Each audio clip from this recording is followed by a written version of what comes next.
Guys, би яг одоо маш сонирхолтой газар ирсэн байна. Ус гэдэг зүйл ямар чухал юм бэ гэдгийг та бүхэн мэдж байгаа. Яг одоо би та бүхэн харж байгаачлан ус дахин боловсруулах үйлдвэр дээр ирсэн байна. Энэхүү үйлдвэр маань дөнгөж саяхан нээлттэй хийсэн. Тэгээ өнөөдөр хэдүүлээ энэхүү үйлдвэрийн үйл ажиллагаатай танилцгаая. Guys. Би хаана хүрээд ирвэ? Үш. Онгорхон. Guys, ороод үзье. Йоо.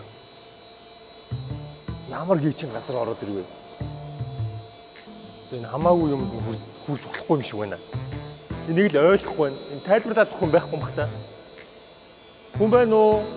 Хүн байна уу? Эй!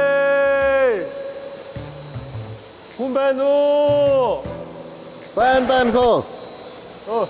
Сайн байна уу? Сайн уу? Яах гэж байгаа вэ? Би энэ хэсгийг тайлбарлуулах гэсэн юм аа. Би тайлбарлаад өгч чамд. За баярлаа. Би яваад очие. За тэгээ би чамд хүлээж. Ашгүй. За сайн байна уу? За сайн байна. За би бүр ингэж ямар газар ороод ирвэ гэж нилээн гайхчихлаа. Яг тайлбарлуулах хүн хаагаа явжсэн чи аз болж яг мэржлийн хүн гараад ирлээ. Өнөөдөр хүү.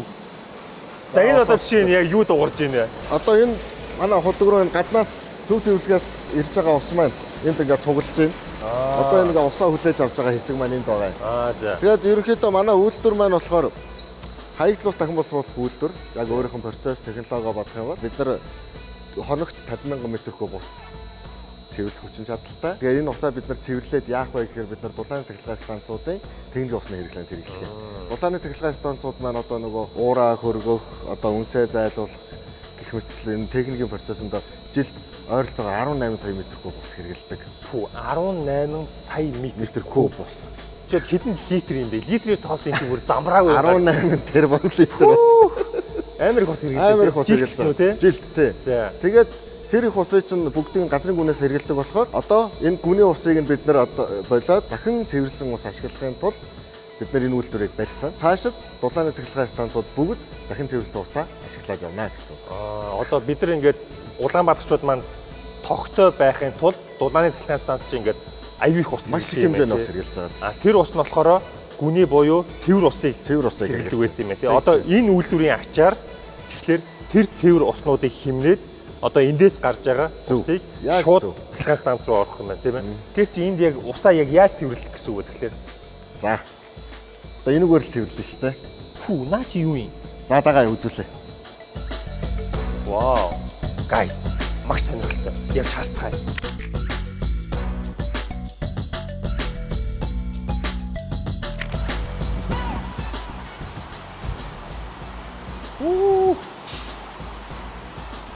Чөтө ямар их ус вэ? За манай цэвэрлээд байгаа ижидтэй юм уу чи эднэр байна да. Энэ нөгөө энэ цагаан шүүтрээр цэвэрлж байгаа юм. Энэ ямар учиртай юу юм бол? За энэ болохоор дээр нь усыг цэвэрлэх бактери амьдардаг үүр. Гэрн, бактерийн гэрн. За. Энэ дотор ч одоо нөгөө бүх энэ саваар дүүрэн байгаа бүх бохирдлуудыг одоо идээд цэвэрлээд байна гэсэн. Манай талын цэвэрлэгч бактериудын гэрн юм биш үү? Тийм чи манай талынхны гэрүүд. Энэ ч байхгүй бол өөрхөн ингээ усандаа орсон нөгөө бактериуд ч алгуулж штэ. Тэгэхээр бид нар энийг хийж байгаа гэсэн. За бактери үрдсэн байгааг би чамд харуулъя. За. Их гоё.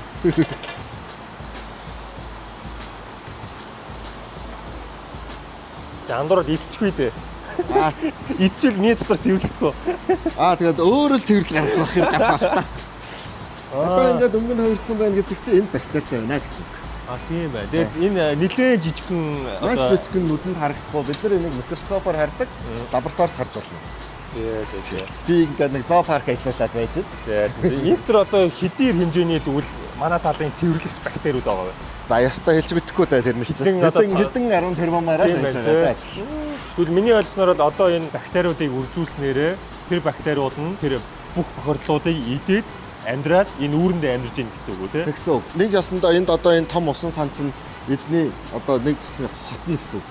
Өөрөө энэ чинь амьдраад энэ дотор хоолоо идээд энэ бактериудаа амьдруулахын тулд бид нар энэ чинь дулаахан байлгана, агаартай, хүчил төрөгчтэй байлгана.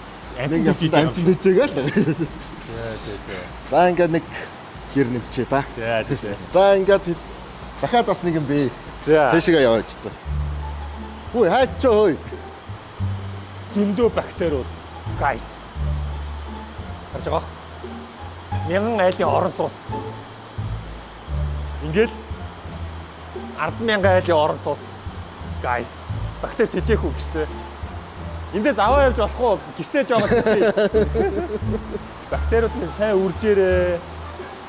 Сайн үржээрээ. За очлоо. Үгүй чи наваа өндөр үгүй юу?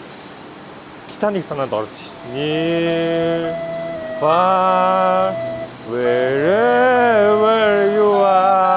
Манай үйлдвэрийн одоо цэвэрлэгээ бид нар чи яг цэвэрлээд байгаа болохоор биологийн цэвэрлэгээ хийж байна. Бид нэр тэрний дараа ийшээгээ химийн цэвэрлэгээтэй хэсэг байгаа. Өөр цэвэрлэгээ хийж байгаа юм. Бохирдол гэдэг маань өөрөө ус маань органик болон органик бус нэгдлээр бохирдсон байдаг.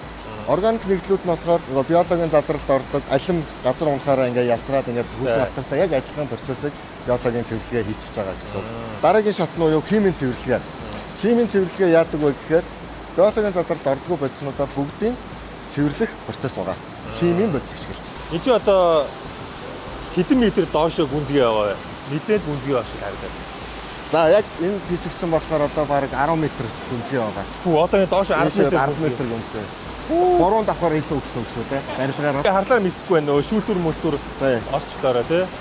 Доошоо юу байгааг нь анзаарахгүй тэгтээ ийшээ маш их хос байгаа. Зүгээр бассейн сэлгээр чи 3 м амар гүнзгий байдаг шүү дээ. За хоёулаа дараагийн дамжлага дээр ирсэн. За дараагийн дамжлага уу? Дараагийн цэвэрлэгээний дамжлага. За энэ дотор юу байгаа гэж бодож байна? За энэ дотор илс байгаа. Илсэн шүүлтүр маяг. Илсэн шүүлтүр. Хамгийн сүүлийн цэвэрлэгээний процесс маань энд байгаа.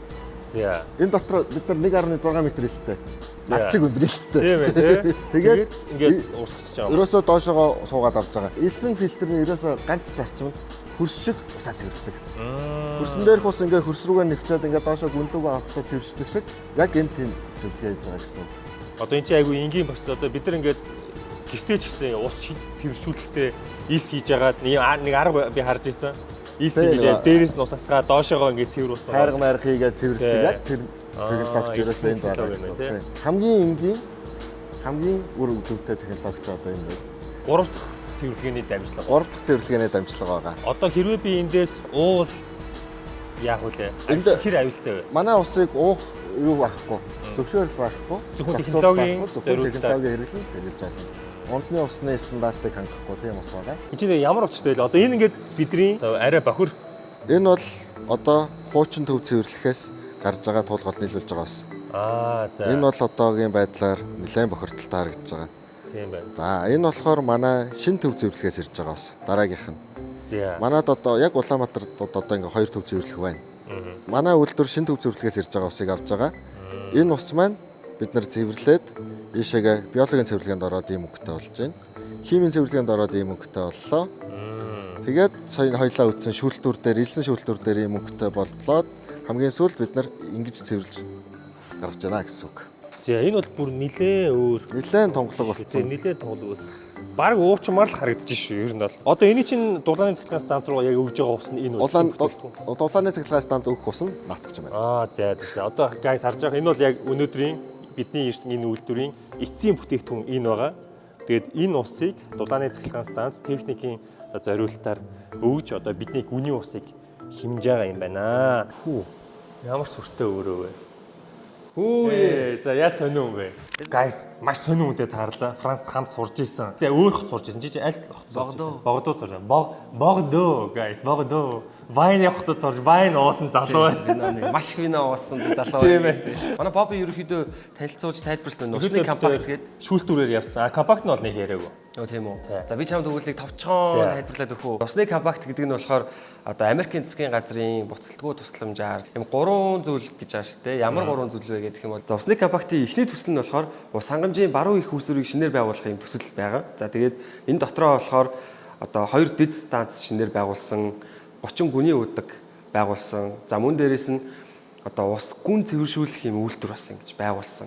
Хоёр дахь нь болохоор яг чинь өнөөдөр ингээд Бобби танилцуулаад визит хийсэн энэ хаягдл ус дахин боловсруулах үйлдвэр эрхлэлд ороход бэлэн болсон. Гурав дахь нь болохоор усны салбарын доктортой байдлыг хангах тийм төсөл гээд. За бидний хамгийн сайн мэдж байгаагаар юу вэ гэхээр худаг заяа. Одоо бид нөгөө баг бахта өвөө эмээнэр ингээд одоо худаг хагаас өмнө усанд яваад тэр гэж загиндаг байсан шүү дээ. Одоо болохоор ямар ч тийм одоо тийм түгээгүүр энэ төр байхгүй. Одоо 24 цагт 24 далаа нээлттэй. За тэгээд өссөн үедээ очиод одоо ийм карттай очиод ингээд ийм усаа шууд авах боломжтой. Одоо тийм болцсон байгаа юм тийм. Тийм болцсон байгаа. Би одоо бараг 180 ус зөөлж бараг шоконд орох нэ. Бараг тэгнэ бүр ухаалаг болсон шууд картаараа төлөөд ингээд авчиж болно. Гэх мэт энэ Америкийн ард түмний бас ийм дэмжлэгтэйгээр маш олон ийм усын салбарын ийм төслийг Монголд ингээ хэрэгжүүлээд найз нь ч гэсэн баяртай л мянган сорилтын санд. Манай үйлдвэрээр гоё зочилж 7 хүмүүс төрөж байгаад баярлалаа. Merci beaucoup. Ça fait plaisir. Ça fait plaisir. À bientôt. Францаар ярьсан чи гоё байна. Гоё нөө. Би орсон яриаггүй айгу удаж байна. Би одоо баг ингээ мартаад байна. Манга ингээ амар ойлгомжтой өвмөг амар мартаад мартаад байгаа үстэй. Эвгүй байлээ гэхдээ. Энэ сайхан том үйлдвэр бидний унтны усыг хэмнэхэд нөлөөлж байгаа ч гэсэн бид нар бас ингээ хизээч усаа гамнах, усаа одоо ингэж хайрлах тал дээр орхигдуулж болохгүй. Тэгээ түрүүн төв цэвэрлэх байгууламжийн хүний хэлснээр бол Улаанбаатарчууд маань ингээд жорлонгоо ховын сав шиг бас ингээ ашиглаж байна. Жорлон бол ховын сав биш гэсэн уриалгатай аян бас ингээ нэг хэсэг яваа. Тэрнэр бол нэлээд хүмүүсийг бол идэвхжүүлж байгаа юм байлээ. Тэгэхээр энүүгээр дадандуулаад хэлэхэд бол та бүхэн жорлон руу том хогнуудаа битгий хаяараа. Жорлон бол тийм зориулттай биш шүү. Хогийн савнда хийгээрэй гэдэг уриалмаар байна. Тэгээд усаа гамцгаагаараа одоо ойрын 20-30 жилдээ ундны ус асуудалгүй ч гэсэн бидний үр хүүхдүүдийн хүүхдүүд цаашдаа ингээд урт хугацаанд бид нар усаа хайрлах шаардлага бол хിവэрэл байгаа шүү гэдгийг хэлмээр байна. Тэгээд дараа юм шиг уулзлаа. Түр баяртай guys.